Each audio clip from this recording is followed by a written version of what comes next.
Graphic design? Can you make a living at that? Three, two, one, fun, fun, fun, fun, fun, fun, fun. Welcome to Design Futures, a show about what happens after design school. I'm Chris St. Cyr, and my guest on this episode is Yuri Priamo Canales. How are you? I'm great. I can see you're great. You're in a nice setting there. Yuri is a brand designer at Accenture, where he designs the evolution of the Accenture brand, experiential projects, and B2B strategic communications. He began his career working for several small-scale design firms, including Liska and Associates in Chicago and Bonnie Siegler's 8.5 in New York. When he's not making work for clients, he's working on his personal project, Mystical Languages, a series of visual negotiations in symbolism.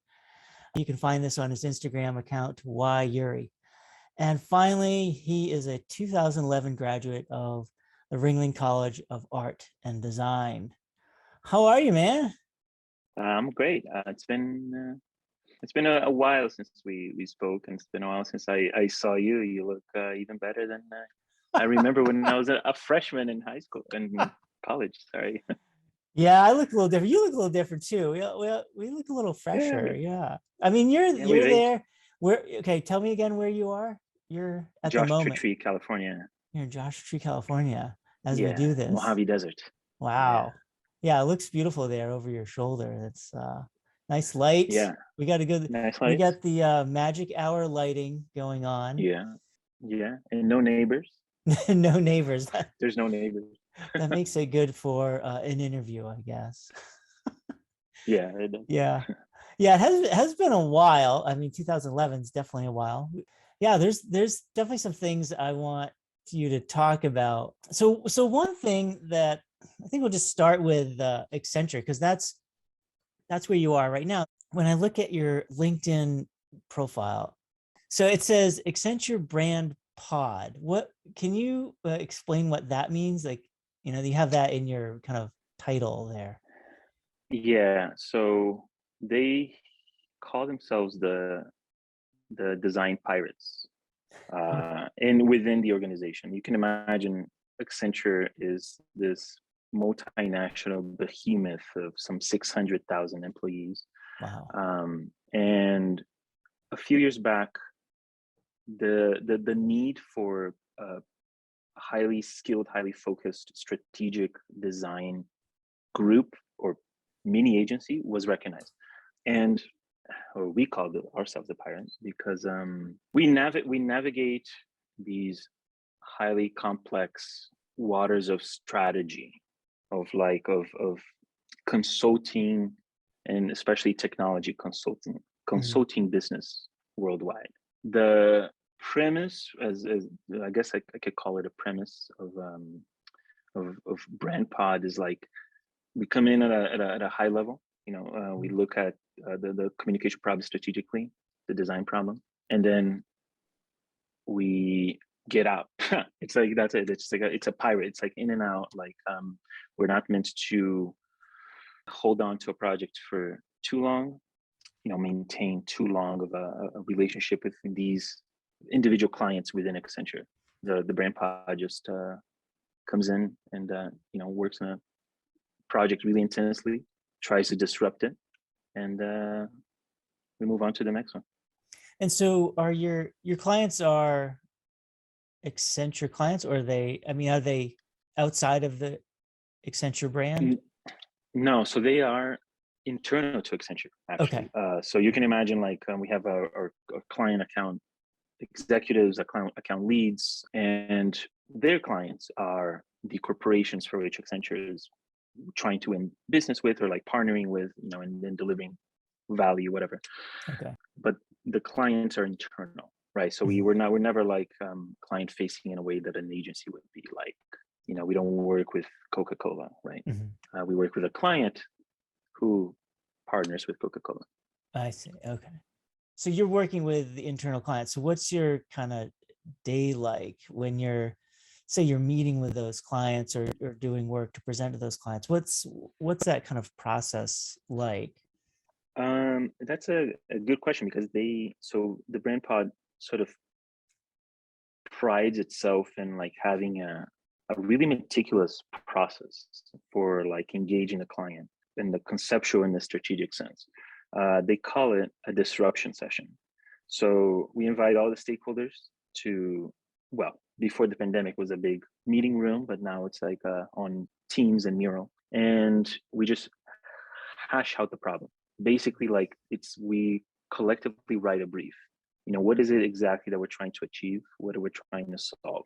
You know, we employ like little tricks like no naysayers. There's no, we don't, you know, it's like yes, and we try to keep it, you know, like kind of like unstructured conversation, you know, see what the, you know, what the client's values are, what are their needs, you know, where the watch out, the pain points, what are the things we need to, you know, keep in mind, and it just goes into this big conversation of multiple facets and many people involved. So over like, yeah, like a few hours. That's like Yeah.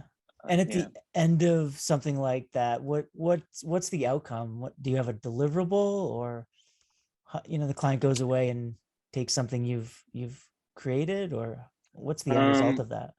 Well, a lot of times the the problem is so complex that even the client doesn't understand how BrandPod or how designers and writers can provide a tangible solution. So a lot of times we tell them, this is the deliverables you need. These are the deliverables. We try to break away from like that vendor mentality that a lot of clients will have.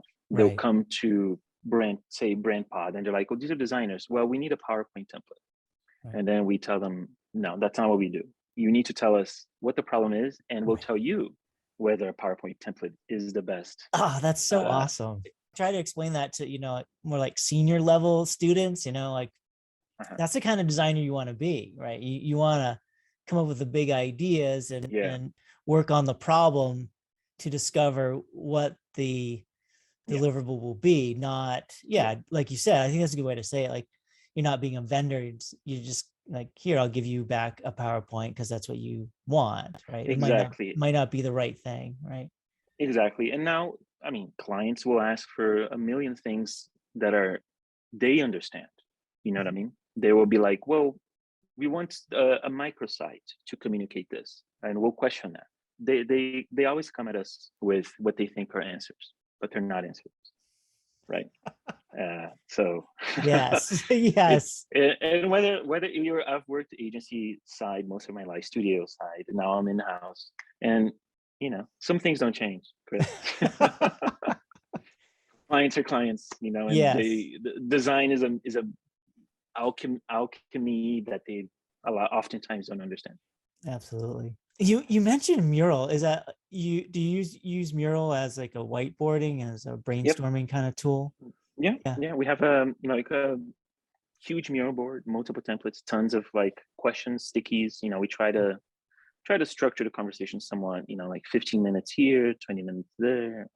And everybody's do like in that Mural and kind of adding to it. And so the clients are usually contributing via verbally, so through a conversation, and we'll have a few of us who are like, you know, we were discerning the information and we're trying to synthesize and the important parts anyway.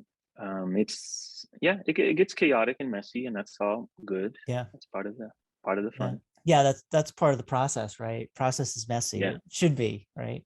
Yeah. Previously when we talked, you mentioned the experiential projects, and I know there's certain details you can't talk about, but can you, just because the idea of experiential design is this new thing that I've heard more and more about it, and I kind of explain it to students in my UX design course. Like UX design, a lot of the times, the way I've taught it, it's always been about screens, but you could apply a UX process to all kinds of problems. And one of the things I keep seeing that's popping up lately is this experiential design, you know, designing for conferences or designing for theme parks, even so much that I noticed maybe a couple years ago that your alma mater, Ringling, now has a whole degree in it. It's like experiential, I think it's called experiential design. And, you know, they have things like, you design for a themed restaurant or like a theme park Yeah. or things like that. So can you Yeah. talk about what some of your experience has been? Yeah. This is also a new area of investigation for me. I just started relatively recently. I think my early take on that is that the graphic design is so pervasive in our culture that brands, companies trying to reach you, it doesn't have as much of an impact nowadays. So I think that companies have realized that what really sticks in people's minds are what they experience in a, like a fixed time period, a moment of time, right? In case, for example, of Accenture being like a major corporation, they've caught on to that. I think that they've really realized that like the value is in making people's minds wrap around an idea viscerally instead of like via media, via like traditional branding, so on. PowerPoint. PowerPoint, yeah.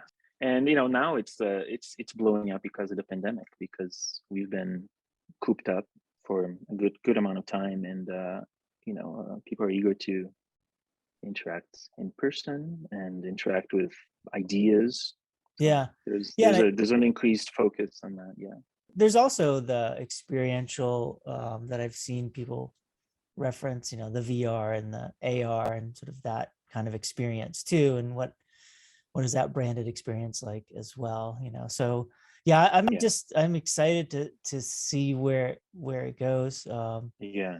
I mean, because it's such a range, like on the Ringling website and some others I've talked to, like, one end of the spectrum for this, there's, designers and maybe artisans might be a term, like, people crafting like physical objects, right, that exist within a physical space. Like, what does your mug look like when you go into the restaurant, right? Like that's part of the theme, the experience is like, it's supposed to look authentic, right? It's supposed to be part of the theme, that is a one end. But then also like maybe more of what you're involved in is like the big brand, the big idea that experience is delivering, right? Like what is that about? Your definition of it, or the way you talk about it, is that people will remember it, right? Because they experienced it. Right? Yeah. It's and brand is a promise, right? Like brand is just like it's design living up to this promise, right? And I think that companies have finally realized that that's a really, really impactful way to live up to that promise is through experiences. Whether it's virtual reality, metaverse, or like a more traditional convention. And those are all things that I have briefly touched on in my current role. I still don't fully understand metaverse, but I think I'm getting there. I don't think any of us do. I think I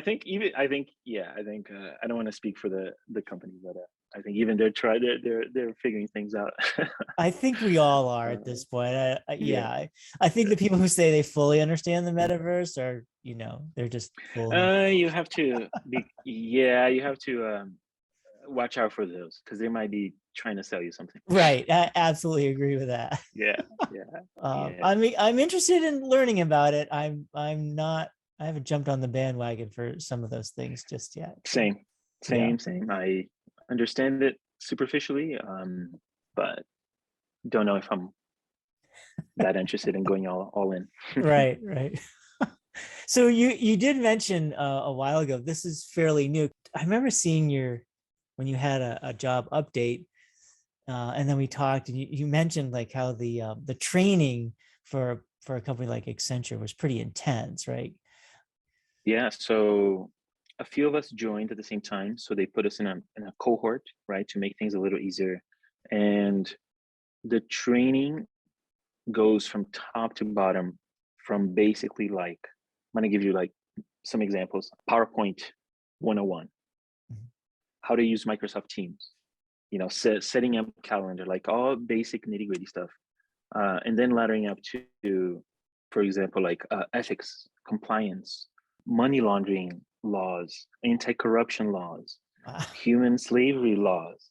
I mean, obviously, sexual harassment, and those are all like protocol issues that you have to keep in mind. And then and then the training went into more like boilerplate stuff about the company, like Right. what do we do, what do we don't do, the history, So they called it a pod university, and it really did seem a little bit like a course in college, right? It starts from like this, it starts small, and then it goes into these bigger topics. Yeah, it sounded intense. It sounded like, college, like you're getting some kind of Yeah, degree, right? yeah. We even had a mock project, believe it or not. We Oh, had a mock client that's very, very, it was based on a real project that they had, but it was mock. So we had a mock stakeholders, we had a mock disruption session, and the first round design review, and second round, and wow. delivery. It was like quite a jump from my previous experience of any other design place I've ever worked in, which has always been like day one. It's like, here's your seat, here's your computer. Right. We need this by tomorrow. Right. I Here's need a 50 PDF. versions of this logo by tomorrow. Exactly.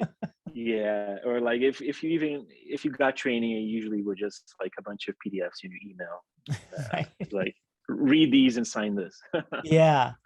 Yeah, exactly. Let's transition, talk about some of those places and different Yeah. kinds of projects. So before New York, you're in New York, but before that, you were in Chicago. Okay. Right. And this is from your time there, the University of Chicago. And how do you pronounce this? Yeah. Yester? Theaster Gates. Theaster He's Gates? he's an artist based Oh, in Chicago. This was an interesting project, though. You can see here, he's an artist who uses art to and turns it back to his community in the south side of Chicago. As you can imagine, like this impoverished community full of social issues, and he truly believed in art's power to change lives. So near the Chicago campus, University of Chicago campus, as a rough neighborhood, Washington Park, and he had this idea of revitalizing this entire block that had some abandoned buildings, some existing buildings, a lot of empty land, and he worked with architects, designers, artists to completely transform that. There's a gallery spaces, performance spaces, little community art school. and so this is an Um, artist, though, who is putting together yes, this plan, not like some yes, developer or exactly.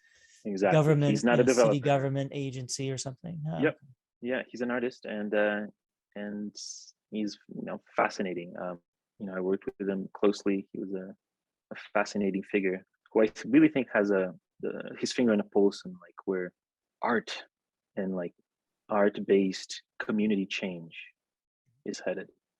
and so Um, this project here was it to display, like to show the project and to raise money, or what was the yep, yeah. this booklet or?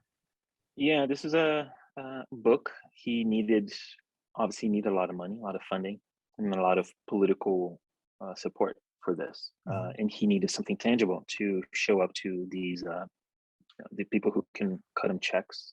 Right, right. And he needed something to that showed that the breadth of the vision, obviously showed like details through statistics, showed broadly showed the vision in an architectural sense, a book that he would leave behind. Yeah, fun. Well, I just love your use of the grid, so I had to show that one. I like this. I like the website too, because there's definitely a grid going on here. It's like, Yeah, so the Give Me Dance Company website was a yeah. project. Can you tell us about that one? Pretty brief project working with Bonnie Siegler. So Gibney is a experimental dance company in downtown Manhattan, and their website they needed a completely new website. We sold them on the idea of using parallax Mhm. technology, because how it has the effect or the illusion of multiple elements moving Right. and at different planes of space. And they love that because it has this, has a conceptual relationship to dance. Yeah, like I was looking at the actual website earlier, and yeah, there's this kind of like the left third of it where the figures typically Yeah. end up. And as you're scrolling, yeah, you can see they're scrolling at a different rate than the text Mhm. next to them. I want to end the portfolio part with this one here, your pandemic project, as My you said. pandemic. Yeah. So what is it? What can you explain what you were thinking, or Um, or what you were experimenting with, or yeah. Trying to, yeah, let like me some think. Let me personal think of this projects you one can't too. really explain it, I guess. Yeah, it's hard to do. Let me see. How do I explain this? I've always had a fascination for, like this, like visual language, symbols, icons, things that mean nothing, but they mean everything to the certain people and certain contexts. And I decided to take that all the way through and like go really far with it. These, like almost, quasi religious fragments of visual communication, like this, for example, like it almost looks like Islamic writing, and I wanted to see like how can I negotiate that with making meaning out of it, and I try to leave it open-ended in that sense. Yeah, like it's mostly formal. I've always been interested in like a symbolism of how do I say this, of like of different creeds or cultures or religions, Mhm, right? That they put a lot of emphasis in like the abstract mhm. quality of saying something without verbalizing it, Yeah, you taking can inspiration see from all in that. some of these, there's definitely those little pieces or elements of Yeah, something like that I might yeah, recognize, and yeah, I kind of yeah, wonder. that's it. Like I trying to be like on the cusp or on that edge of like, does this mean something or is this just visually interesting? Yeah, it's fun. I mean, I think that sounds very much like a personal project. Just I think that those are the projects where, yeah, you don't need any answers or anything. You just sort of explore stuff, and Yeah, then see what yeah, happens, see what comes out of it. yeah. It's in graphic design you have to make sense of so much, Yeah. and it's great to step out of it and try to not make sense of something. um, Yeah. I think well, maybe everybody, but certainly every designer, yeah, should have something like that, right? Because I have yeah, those projects too. I was like, I don't really know what I'm making, but I'm just making it. yeah, yeah. I'll Just making I'll see what happens later when I come back to it. yeah, Those kind of exactly. things. All right, so let's go back. I'm gonna do your chronology backwards. So you're in New York, Yep. but you were telling me, can you talk about how you got from Chicago to New York? Like what you ended up in Chicago to New York. Tell me that story again. It sounds a little irresponsible in hindsight. I saved money and I quit my job. Then I moved to New York with no job. With no um, job.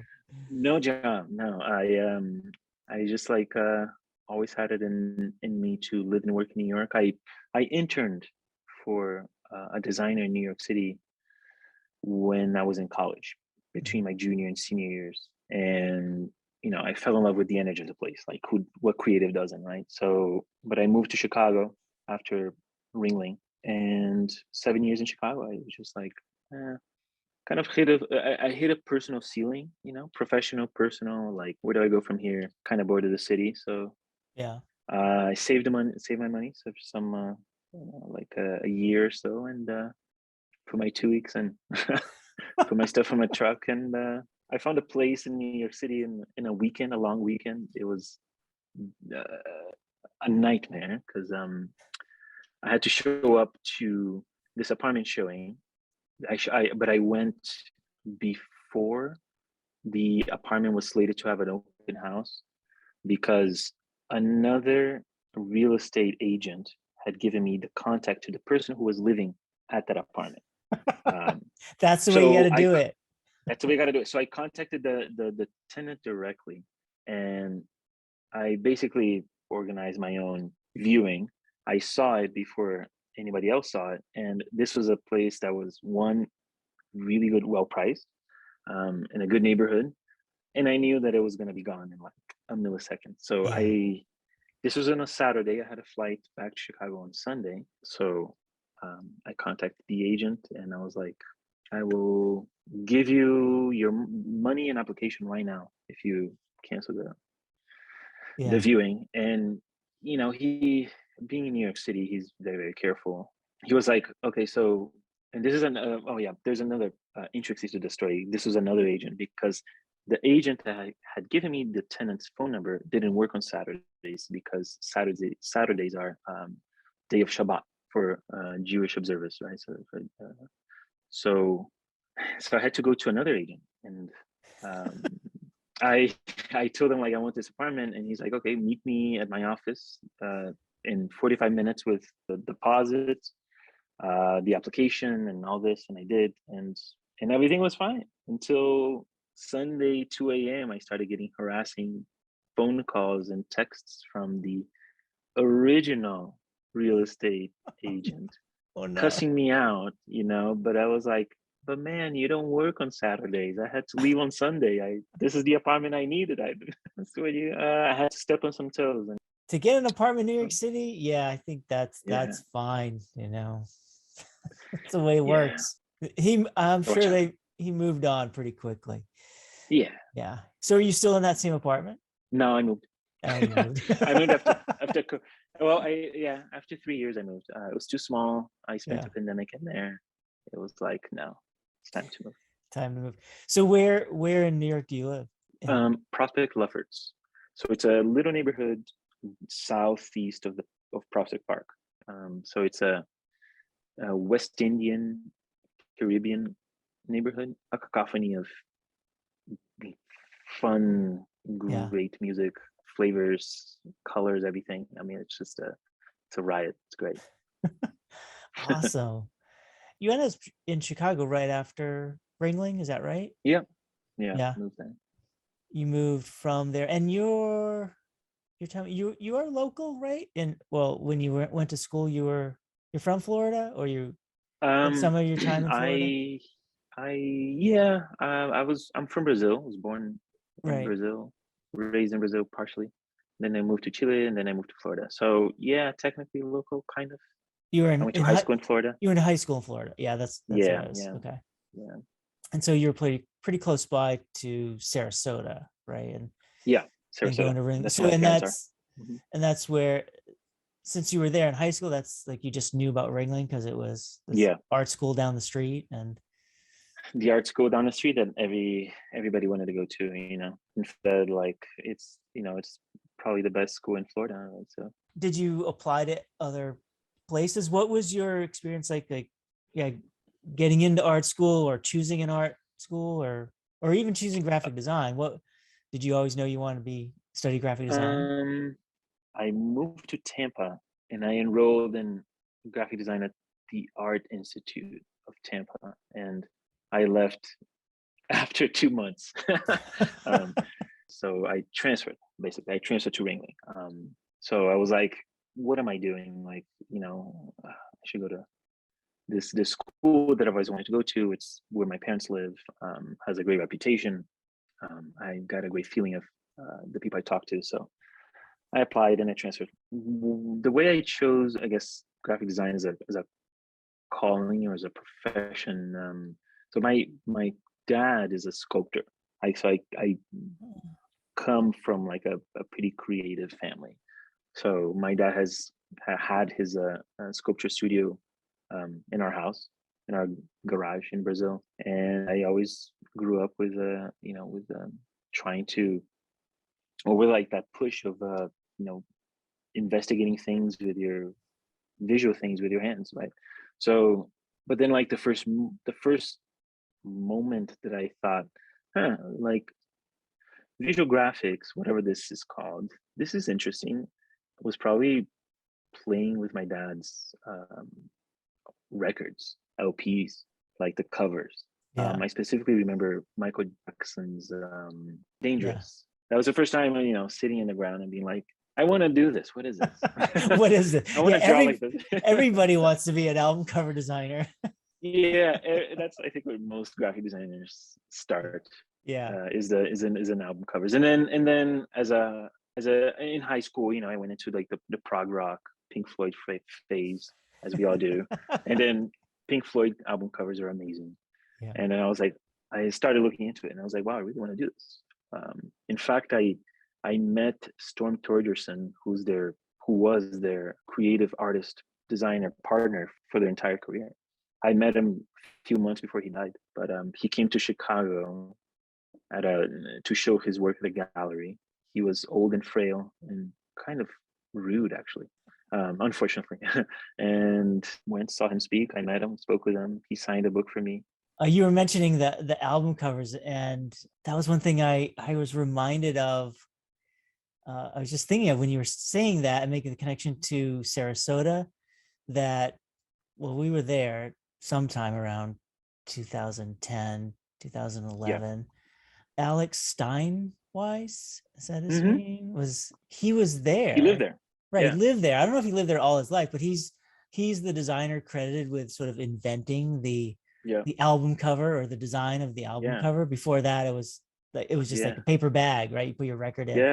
Yeah. And Stephen Heller has this huge book with all his modernist design album covers, which is amazing. Which I thought was so cool. It's like, oh, this guy is somewhere here in Sarasota. Yeah. I guess he retired there. It is Florida, but it's Florida. It is Florida. I had I wanted to interview him for a project in my senior year, and I didn't do it. And I'm like, I should have done it. I found because I gather books. I don't want to say collect, but I hoard books, and I bought a book on Alex Steinweiss, and it was I bought it for like $5, like some yard sale, I don't know, and it was signed by him, and it had a little message to his doctor. To his doctor. Believe it or not, to his doctor. So I guess he gave him a book as a present. That's so funny. You ended up at Ringling. Is there a moment that stands out, or an event that stands out at your time at Ringling? I have it's more of an anecdote, but I was the graphic design department assistant. So I ran all the errands. I was also like sometimes used as a curriculum guinea pig, so to see like, is this going to work for him? Or is this going to work for a classroom of students, design students? I have this interesting anecdote, this interesting story.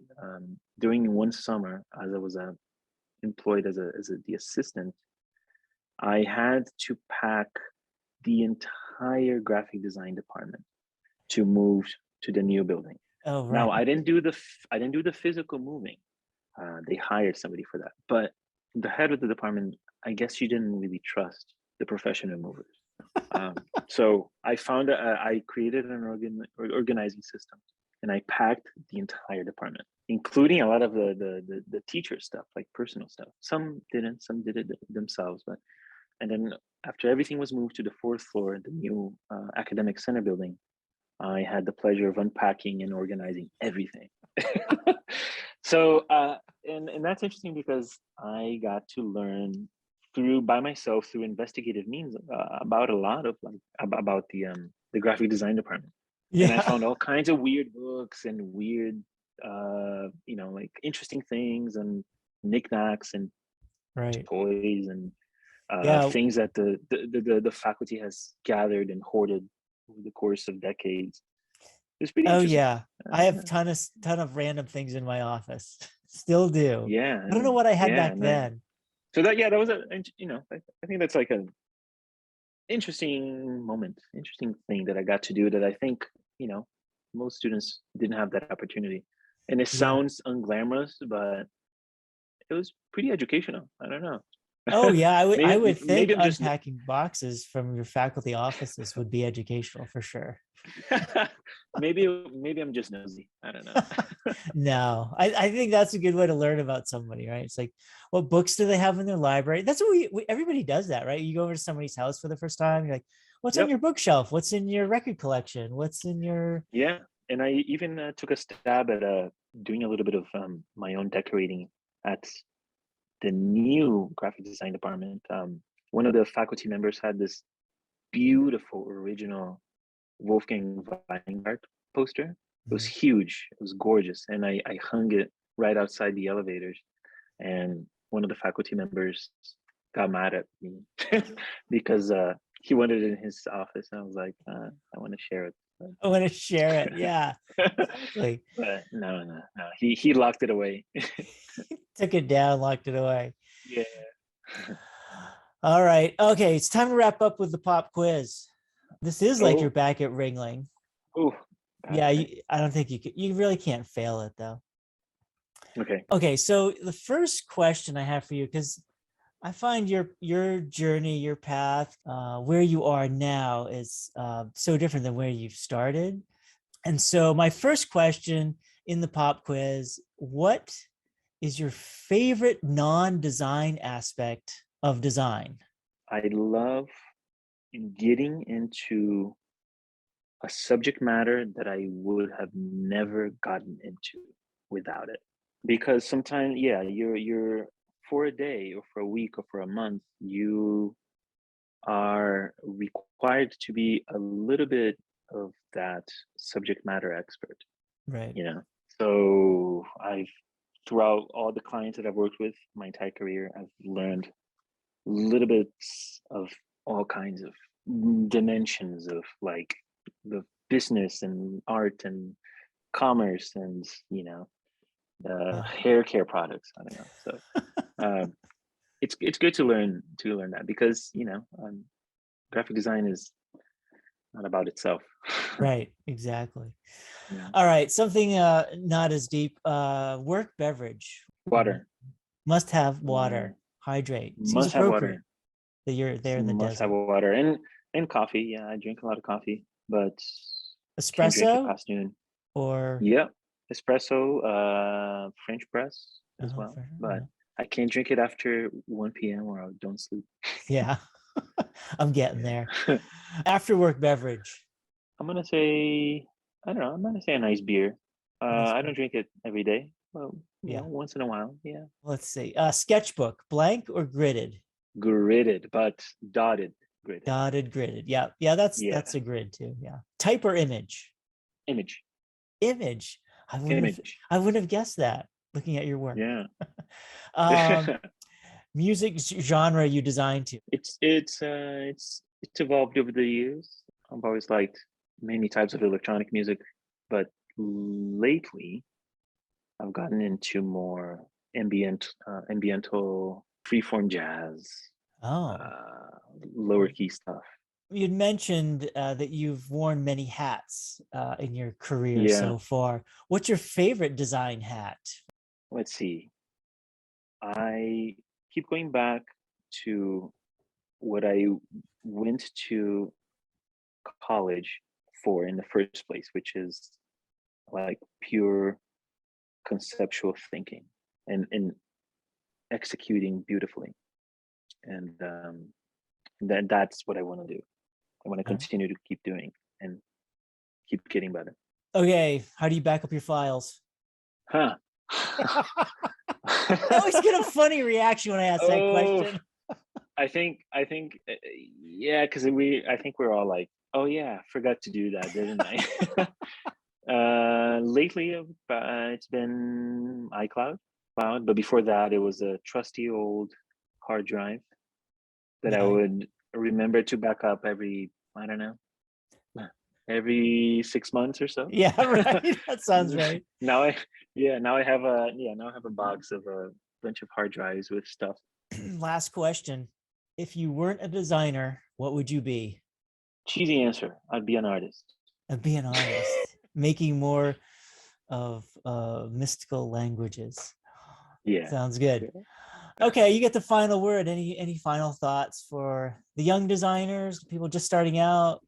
I'm gonna use this because this is something that I don't know if it's helped me progress as a designer, but like resist the urge and resist the push to be a specialist. Just be hungry and curious enough to be a generalist. It's worked out for me, and that's what's kept design interesting for me so far.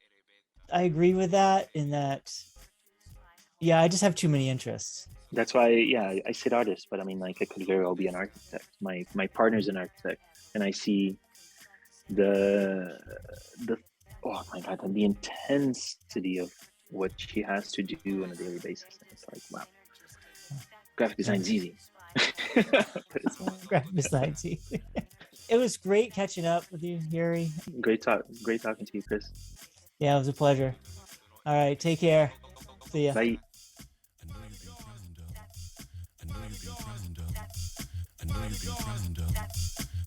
What did we learn from Yuri? Well, a couple things. Number one, question what the client really wants. Good designers do the hard work to discover what the client really needs.